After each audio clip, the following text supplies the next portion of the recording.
Hai guys, jumpa lagi bersama saya Agnes Cooper, mencoba mencari makna di setiap peristiwa. Ya, kali ini kita akan membahas tentang Ratu Imun di tengah pandemi. Ya, sebelumnya saya ucapkan selamat merayakan Hari Perempuan Internasional yang kita rayakan 8 Maret. Ya, untuk semua perempuan, untuk semua yang memiliki perempuan, entah itu ibu, istri, pasangan, pacar mungkin, atau anak perempuan, ya mari kita rayakan dengan cara kita masing-masing. Tetap dalam protokol 3M, 5M. Oke. Jadi singkat kata, singkat cerita, sejarah Hari Perempuan ini yang kita rayakan setiap 8 Maret itu merupakan perjuangan yang dilakukan pada awal 1900-an, ya, perjuangan secara kolektif, secara bersama-sama yang terorganisir oleh dan untuk perempuan pada masa itu, ya, karena banyak ketimpangan sosial, ada ketidaksetaraan gender di mana perempuan banyak dirugikan pada masa-masa awal industrialisasi, kemudian berlanjut lagi ke perang-perang, ya, pada 1900-an, dan perjuangannya itu tidak sebentar, bertahun-tahun, berpuluh-puluh tahun. Hingga 8 Maret 1975, PBB, Perserikatan Bangsa-Bangsa, mulai menetapkan, memperingati bahwa 8 Maret itu sebagai peringatan Perempuan Internasional atau IWD, ya, International Women's Day. Nah, tapi belum secara resminya itu pada 1977. Itu secara resmi sampai sekarang setiap 8 Maret, ya. Ratu Imun di masa pandemi. Ya, ratu perempuan, ya. Jadi perjuangan perempuan di masa pandemi ini begitu luar biasa. Apalagi setelah membaca jurnal perempuan tentang perempuan dan pandemi COVID-19, yaitu mengungkapkan banyak sekali hal-hal yang menyebabkan perempuan menjadi orang yang rentan dalam pandemi. Kemudian dalam jurnal ini, Perempuan dan Pandemi COVID-19 ini mengungkapkan bahwa kenapa perempuan berada di posisi yang rentan, karena adanya peran gender tradisional atau yang konservatif, di mana pola pengasuhan anak itu dan pekerjaan-pekerjaan rumah itu dibebankan sepenuhnya kepada kepada perempuan, dan suami laki-laki walaupun entah bekerja dari rumah atau keluar, dia acuh tak acuh terhadap tugas, beban atau tanggung jawab dalam pengasuhan anak dan juga pekerjaan-pekerjaan rumah, sehingga hal ini membuat perempuan di masa pandemi menjadi kelompok yang rentan. Kemudian ada juga survei dari Komnas Perempuan itu menyebutkan bahwa dari 2.285 respondennya menemukan adanya sekitar 10,3%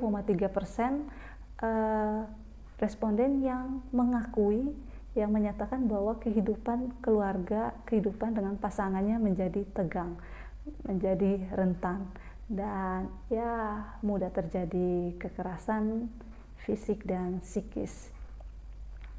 Di survei ini juga menemukan bahwa adanya kekerasan psikis dan ekonomi yang paling banyak. Ya, ekonomi masuk akal sih, karena ekonomi kita tahu pandemi ini benar-benar menghantam perekonomian negara dunia. Dan ya, jadi masuk akal dari penelitian di buku ini. Nah, kemudian beban perempuan di masa pandemi ini juga dalam mengasuh anak, dia harus menemani belajar dari rumah. Dan menariknya dalam penelitian dalam jurnal ini, dia mengungkapkan bahwa adanya data dunia yang mengungkapkan bahwa perempuan merupakan memiliki tingkat lebih rendah dalam penguasaan teknologi daripada laki-laki. Jadi bisa dibayangkan perempuan harus mendampingi anaknya yang belajar secara online, secara daring, dan harus mengirim tugas, harus connect masuk ke kelasnya secara online. Nah, di situ juga membutuhkan adaptasi yang luar biasa bagi perempuan-perempuan yang jarang bersentuhan dengan teknologi. Pertanyaannya adalah bagaimana Ratu Imun bisa menjaga imunitasnya di masa pandemi, atau bagaimana Ratu Imun ini, perempuan-perempuan ini bisa menjaga imunitas keluarganya di masa pandemi ini. Ya, jawabannya ya, walaupun banyaknya tugas, beban, dan tanggung jawab, tetapi ya perempuan merupakan makhluk yang multitasking. Dia bisa mengerjakan berbagai macam tugas dalam sekali waktu. Misalnya sambil menjaga anaknya belajar dari rumah di depan laptop, dia bisa sambil masak, dia sambil bisa mencuci baju juga, dan juga dia bisa sambil menjaga anak-anak yang lain. Jadi ya, dia tidak boleh sakit. Bukan dia tidak, ya itu mungkin larangan untuk perempuan ya, mother mama tidak boleh sakit, karena kalau dia sakit bisa berantakan. Ya, kemudian di zaman revolusi industri ini banyak menggunakan smartphone juga. Itu banyak juga ditemukan akun-akun di media sosial atau konten-konten yang mengangkat tentang kisah-kisah inspiratif perempuan, di mana ya ada curhat-curhat, terus saling memberikan support. Nah, hal-hal kecil ya, hal-hal seperti ini juga bisa memberikan semangat bagi para perempuan, walaupun banyaknya tugas, tanggung jawab, beban, dan segalanya. Di sini bisa terjadi peningkatan imun karena dia merasa, oh, saya tidak sendiri. Jadi perempuan ratu imun di dalam rumah, dalam menjaga anggota keluarganya agar tetap memiliki imunitas yang baik sehingga tidak terkena virus COVID-19 ini. Ya, perjuangannya, nalurinya untuk melindungi keluarganya kadang lebih tinggi daripada dia menjaga dirinya sendiri.